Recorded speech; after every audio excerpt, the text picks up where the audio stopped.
현대인의 마음 치료 방법 가운데에 참 다양한 방법들이 있는데 그 중에 리테일 테라피라는 것이 있습니다.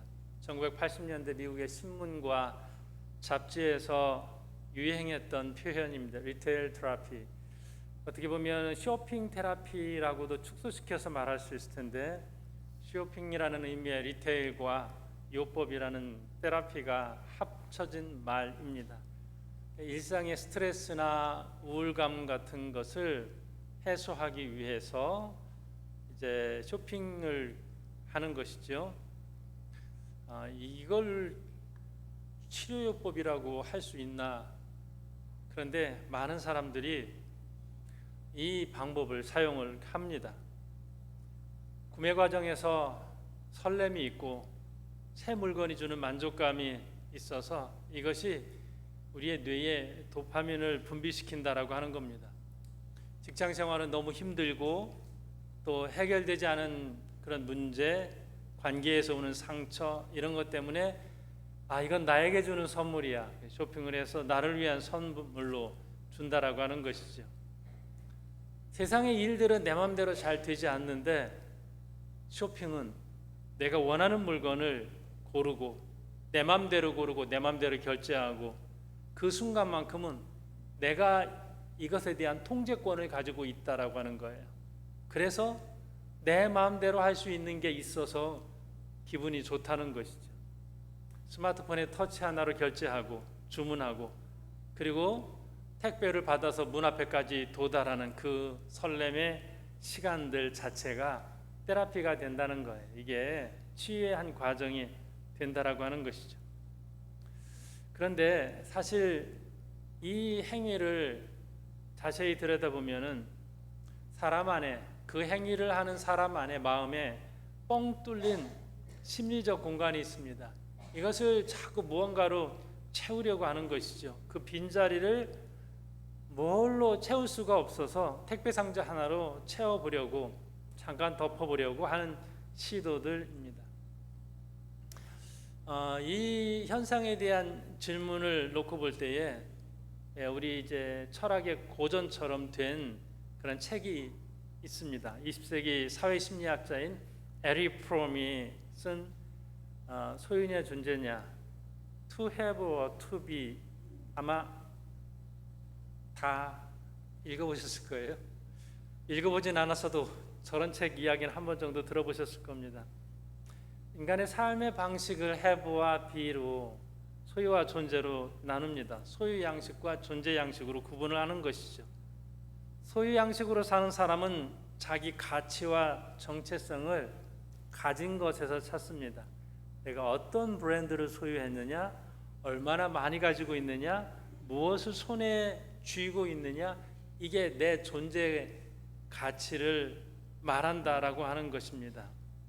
그런데 저자가 이러한 소유의 방식으로 그 사람이 원하는 것을 다 채울 수 없다라고 말해요. 왜냐하면 소유라는 것은 항상 불안을 동반을 합니다. 소유한 것을 잃어버릴까 불안하고요. 또 남들보다 더 가져야 한다는 그런 불안감이 있고, 또 내가 소유를 했는데 그 내가 소유한 것과 남이 소유한 것을 비교를 하게 됩니다.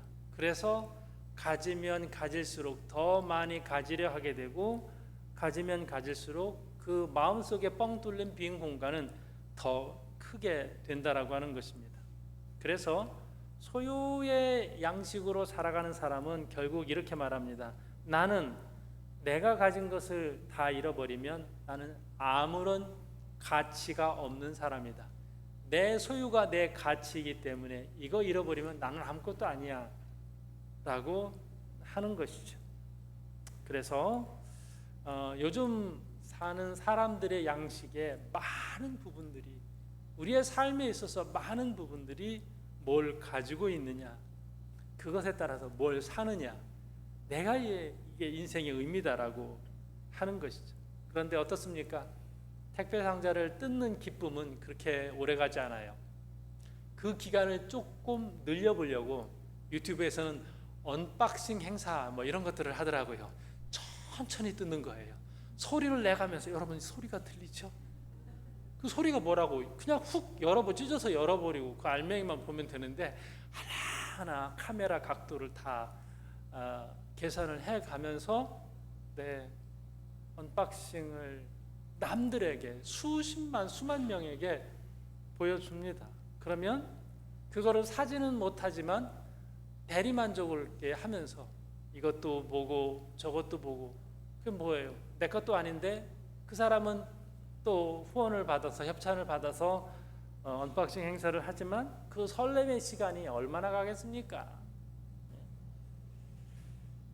자, 그 마음의 빈 공간이 계속해서 우리에게 말을 걸어옵니다.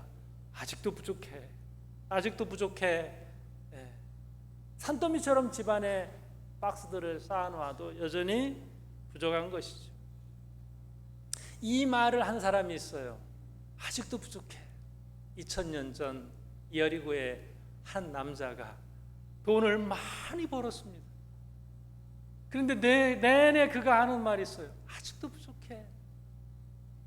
그 이름이 삭개오. 누가복음 19장 2절에 보면 삭개오라 이름만한 자가 있으니 세리장이요 또한 부자라. 그를 표현할 수 있는 세 단어가 있어요. 세리장, 부자고 키가 작았다.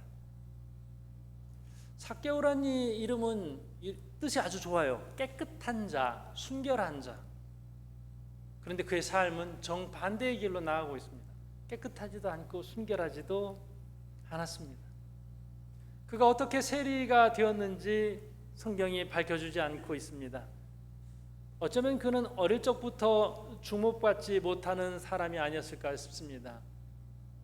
키가 작았다는 것 하나만으로 표현할 수 있는 것은 아니지만 그는 그것 때문에 열등감이 있지 않았을까 싶습니다. 늘 어디에 가든지 발꿈치를 들어야 했고 앞사람의 등만 바라봐야 됐던, 그 어디서든지 그것 이외에 그는 인정받지 못하는 삶이지 않았을까 싶습니다. 그래서 상처가 쌓이고 그는 고민하고 내가 인생을 어떻게 살 것인가, 사람들 앞에서 내가 어떤 존재가 되어야 되는가라고 생각했을 때 자기를 드러낼 수 있는 방법을 하나 찾았어요. 사람들이 뭐라고 할 수 없는 보란듯이 살 수 있는 방법을 하나 찾았는데 그게 뭐냐면 돈이었어요. 내가 돈으로 세상을 호령할 것이다. 그래서 찾은 방법이 세리가 되는 거예요. 세리가 된다는 것은 하나의 직업을 선택했다는 게 아니에요. 그 민족에 있어서는 배신자가 되는 겁니다. 로마의 앞잡이가 되는 거예요. 동족들에게서 세금을 걷어서 로마에 갖다 바치는 거예요. 근데 그 세금도 그냥 걷는 게 아니에요. 조금 과하게 걷어서 자기 배를 불릴 수 있는 아주 합법적인 듯하게 갈 수 있는 길이었어요. 자기 민족을 등지고 점령자의 점령국의 선에, 그 편에 서는 거죠. 동족들에게서는 미움을 분명히 받았을 거예요. 그 과정에서는 착복도 있었을 거예요. 사회에서는 그렇게 따뜻하게 받아들여지는 사람이 아니었어요. 회당에 들어갈 수가 없어요. 법정에서 증인한다 하더라도 세리의 증인은 인정받지 못했습니다. 그래도 뭐 괜찮아요. 돈 있으니까. 여리고는 당시에 팔레스타인의 주요 무역로가 되었어요. 구약시대에 이스라엘 백성들이 가나안 땅에 들어갈 때 첫 번째 점령해야 됐던 성이 어디였어요? 여리고 성이었어요. 주변국에서 다 노리는 그러한 성이었어요. 신약시대도 마찬가지예요. 거기는 오가는 사람들이 많아서 경제적으로 윤택한 사람들이 많았어요. 그러니까 세금을 걷는다라고 했을 때에 어느 정도 더 걷어들인다 하더라도 그렇게 큰 험이 되지 않았습니다. 그렇게 해서 수입이 넘쳐나고 또 그의 금고가 차고 넘쳤을 겁니다. 그에게는 넓은 집이 생겼습니다. 또 많은 하인들도 둘 수 있었습니다. 사람들이 보는 눈빛, 저거 손가락질 하는데 그는 그것을 즐기는 것이죠. 그래? 나 돈 있어. 이렇게 가는 거죠. 나 넓은 집에 살아. 너네 몇 평에 살아. 어린 시절부터 그렇게 원했던 삶을 이제 이루게 됐어요. 이제는 무시하지 않아요. 어디까지 올라갔냐? 세리 중에서도 탑으로 올라갔어요. 세리장. 장 좋잖아요. 장. 사장. 무슨 장. 그 꼭대기에 그의 이름이 있습니다. 근데 참 이상하죠. 다 가졌는데, 넉넉하게 가졌는데 뻥 뚫린 마음의 빈자리는 여전히 비어 있습니다. 금고는 두둑한데 마음에는 비어 있는 구멍이 있습니다. 오히려 더 힘듭니다. 자기가 먹고 싶은 메뉴를 준비를 해서 만찬을 준비했는데 함께 웃을 수 있는 사람이 없습니다. 세리들을 불러 모아놓고 식사를 하죠. 그래도 세리장님이 최고입니다. 근데 그 관계도 좋지 않습니다. 그의 인생은 리테일 테라피에서 금융치료, 그리고 화려한 옷, 사람들이 좋아하는 것들로 다 가득 채웠지만 그는 채워지지 않고 오히려 더 마음이 텅텅 비어져가는 그 공허함, 여러분은 무엇으로 채우십니까? 먹는 걸로 채우는 분이 오히려 많더라고요. 안 채워지죠. 그러던 어느 날 삭개오가 소문을 듣습니다. 예수라는 분이 이 지역으로 지나간다고. 그 이전까지 많은 소문을 들었어요. 따뜻한 분, 치유하시는 분, 귀신을 쫓아내시는 분, 사람들이 무시하는 사람도 무시하지 않고 다 받아들여 주시는 예수님의 따뜻한 소식을 듣습니다. 그러면서도 가장 그에게 충격적이었던 게 뭐냐면 이거예요. 예수님의 제자 12명 가운데 세리 있다. 아마 세리장인 삭개오도 얘기했을 것.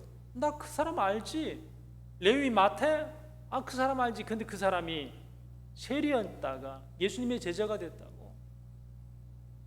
그에게 아마 쇼크했을 겁니다. 그분이 여리고를 지나가요. 자기도 한번 그분을 뵙고 싶어요. 먼 발치라서라도 예수님을 한번 좀 만나고 싶다는 것이 그의 열망이었어요. 그래서 오늘 3절에는 이렇게 되어 있습니다.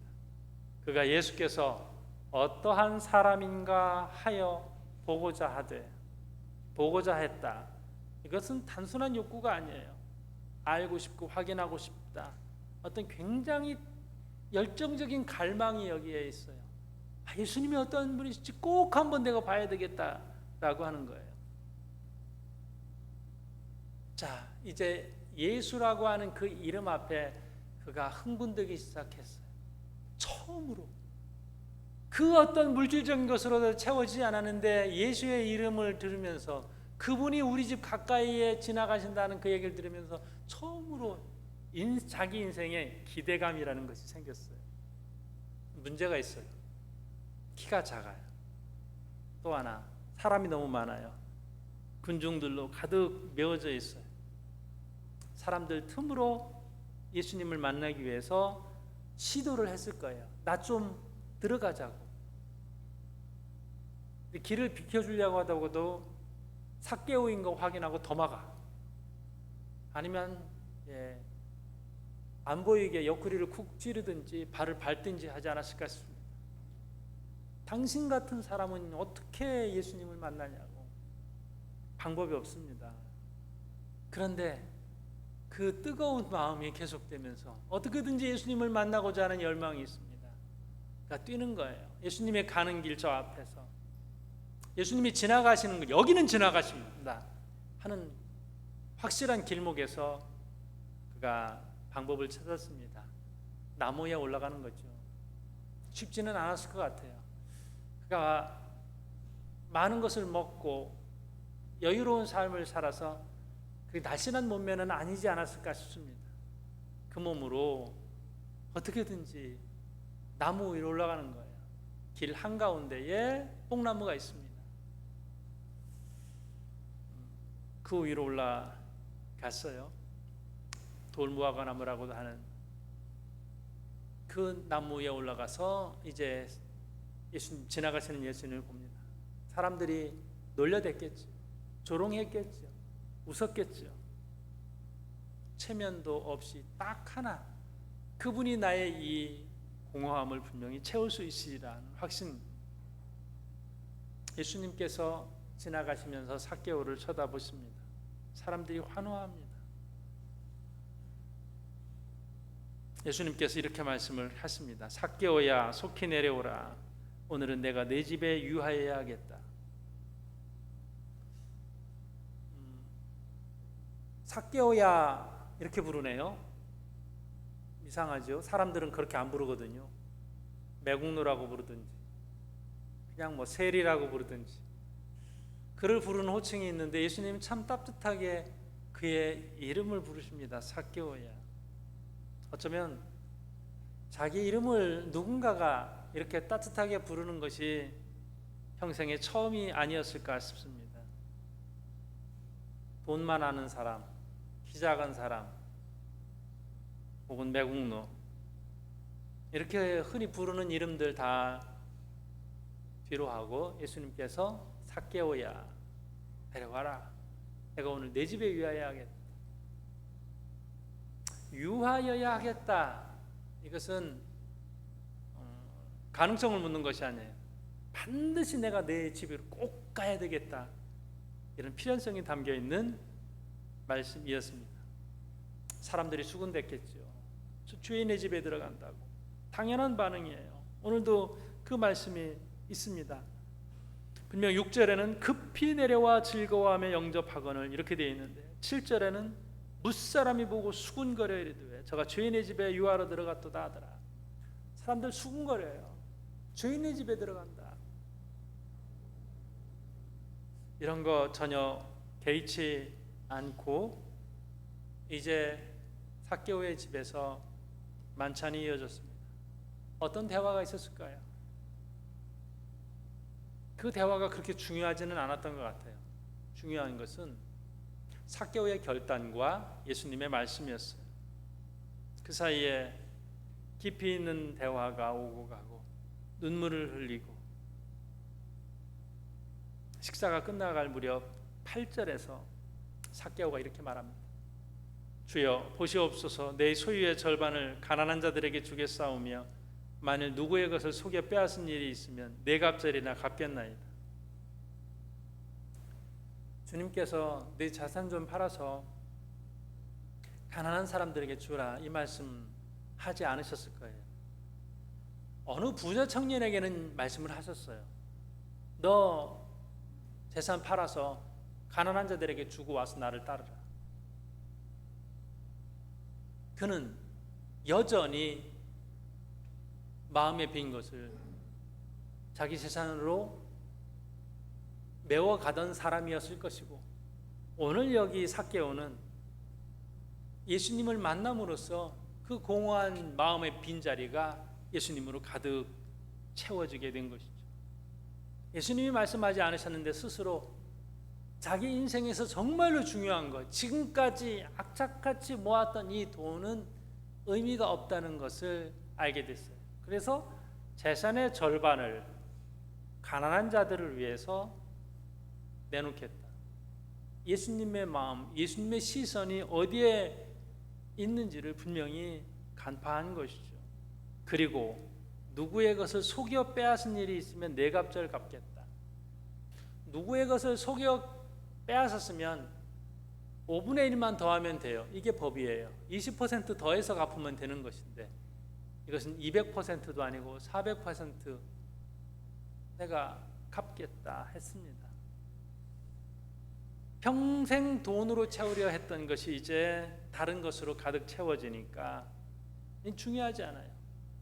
가짜로 채우려고 했는데 이제 진짜가 오니까 가짜가 의미가 없습니다. 예수님께서 칭찬하십니다. 오늘 구원이 이 집에 이르렀으니 이 사람도 아브라함의 자손임이로다. 이게 삭개오의 정체성이에요. 그는 구원받았어요. 그리고 아브라함의 자손이라는 놀라운 칭찬을 받습니다. 오늘 우리는 어떻게 나아가야 할까요? 우리도 무언가로 채우기 위해서 많은 애를 씁니다. 내가 왜 그러는지 알아? 계속해서 허전해서 쇼윈도를 보고 쇼핑을 합니다.